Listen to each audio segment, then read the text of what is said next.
Hello and welcome to ASK-A-WAI, the return of ASK-A-WAI. I'm John Pollock with the man for which this segment is named after, Wei Ting. We're here in Wei's office, and I hope everyone can see that the Jack Swagger shirt has already made it onto Wei's Wall of Fame. So a Christmas gift in record time, making it up. Most of these most of them have presents. been what I bought for you to be actual shirts you would wear. That's a present. That Dre shirt I like a lot. You haven't paid you haven't spent a penny on anything on this wall. Of course not. They're all gifts. Otherwise, I'd be wearing it. But it looks great on the wall. It does. Look at the wide variety of colors: yellow, blue, few black.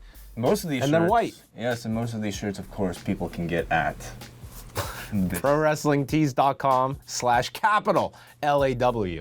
We have to emphasize. No. Lowercase. Oh, Jesus Christ. Is that what you've been doing? So we put up a thread on the lawradio.proboards.com free message board, and we're going to take a few questions here. We're not going to go through all of them. Hopefully this will be a recurring segment, unless no one watches this, and then you know what? Our time is way more valuable. Okay, from our good pal Brad, the archivist. Since you're not going to WrestleMania this year, starting this off on a pleasant note, would you consider doing a Toronto listener meetup podcast?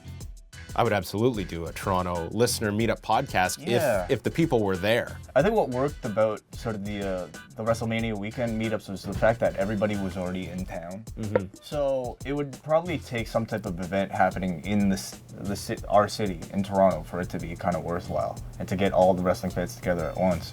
WWE Network special. Everyone's traveling in for that. It's possible. Yeah, let us know. When will there be little Pollocks and Tings running around? John, I want to see if you can digest as much wrestling and MMA if you had a child. Well, I have no idea. And the last place I would announce that would be on a YouTube video. For me, probably very soon. Probably in 20 years. 20 years? 50, yeah, that's my opinion. That's kind of selfish to the child. Why? Because you're going to be old at that point, Wei. Well, you're going to be 51 and have a child. I'll probably be rich.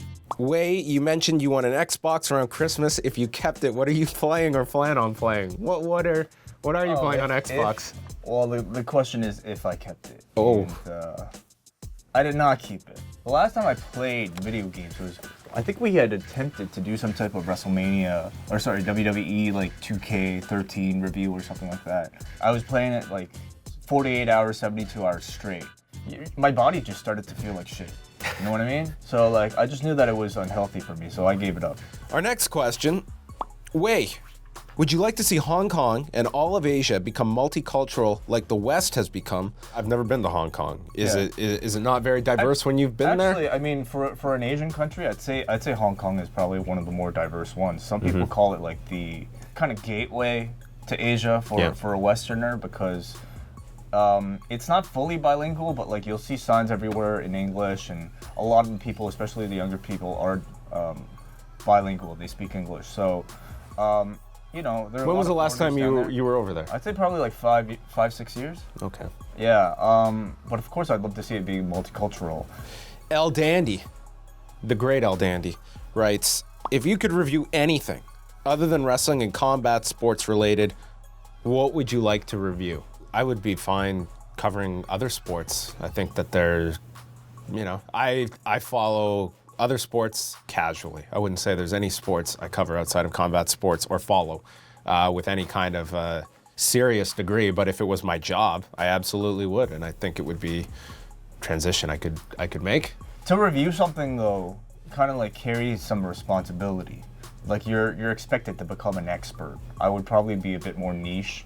Like maybe I would review like hairstyles of baseball players. Okay. Or maybe that is a wide open field that no one is tackling that I know of. Let's go to Chris Engler, the man behind the annual Royal Rumble pool. What are your favorite books?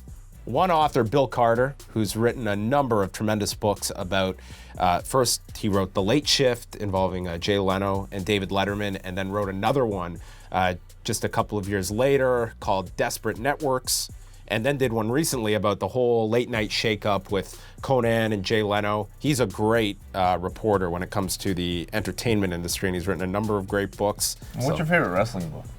Favorite wrestling book?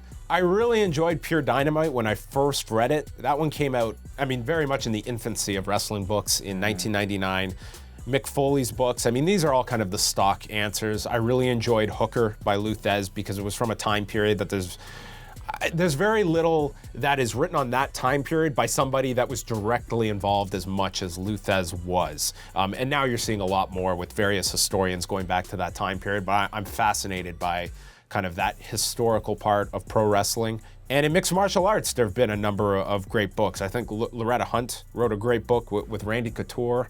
One that didn't really get much of a release was Gary Hart's book, which is unfortunate because that was an outstanding book and I was somehow able to get a copy of it. Should we do one more? Sure. What's your favorite set of Lego currently and all time? I'm a huge Lego fan for people who aren't aware. But I think my favorite current set, I'm a big fan of the modular buildings. Some of the sets more created for adults and with a tremendous amount of detail. And like, I'm such a nerd, I just like even watching videos of like people reviewing these things. Those are the types of reviews that I like to watch. But my favorite all-time set might be what people affectionately call the Big Yellow Castle. And the only reason why I'm even aware of it, because it came out before I was born, is because my brothers, I have two older brothers and they're about like 12, 13 years older than me. But when they were kids, they had this set. And so growing up, I kind of like combined my Lego collection with their Lego collection, and there were all these yellow pieces everywhere, and I didn't know where they came from. I later came to find out that they came from this, you know, the first castle from Lego, this big yellow castle. There's a bookstore in Toronto called Doug Miller Books, and this guy just like, he has a big Lego collection that he displays in his bookstore, and he had the big yellow castle. Oh, wow. And I've never seen this thing in person before, and it was, you know, every time I passed by, I tried to like duck in and just take a look. Well, wait, let's be honest with the viewer at home. This is a selfish project here to get more interest in our brand new Law YouTube channel. Yes. What do you want people to do with this video? Of course, we want people to watch it, but I want them to subscribe to the channel, whether you liked or didn't like this video. Is that pretty much what we're aiming for here? I suppose so, yes. We're just trying to create a new forum to, I think, get more content out there. I really do miss all the MMA only viewers on the Fight Network channel. We can start profiling some of those. I mean, I think we'll still get bits and pieces here and there. We'll still put some wrestling videos up there. Best was when we put up an update on Bret Hart's illness last week, and even then there were people complaining. This is called the Fight Network, and complained over a story about a man being diagnosed with cancer, which to me is pretty much the lowest scum that you're gonna come across anywhere. And I don't care what anonymity you hide behind online. You're a disgusting individual to post something like that. Whoa. And you were definitely muted. So I will never hear from that person again. There's zero tolerance from Pollock in 2016. No, You're a piece of crap. You will be muted, and I will never hear from you again. I weigh the blocking and muting, but as I've said in the past, I like muting more because I love the idea that they're gonna continue, and it goes into the ether. Well, what's on the stream this week on iTunes? What can people get? Oh boy, tons of shows that we just reviewed.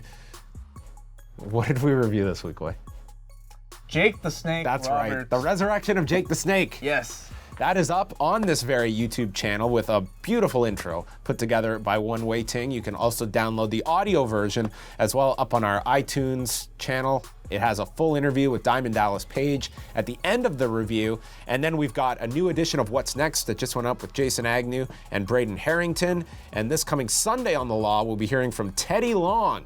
He is going to be coming on to The Law. Why? Because it's going to be a tag team, Jason Agnew and Dan Lavransky on The Law at 11 Eastern time. The WWE Network, they put up old pay-per-views every single Sunday. So this week they're going to air WrestleMania 4, and we'll have our old review of WrestleMania 4 up on this YouTube channel as well. So tune in Sunday for that. Yes, we are going to mooch wherever possible off of the WWE Network. So go up to liveaudiowrestling.com and subscribe to this damn channel, or it'll disappear, I swear.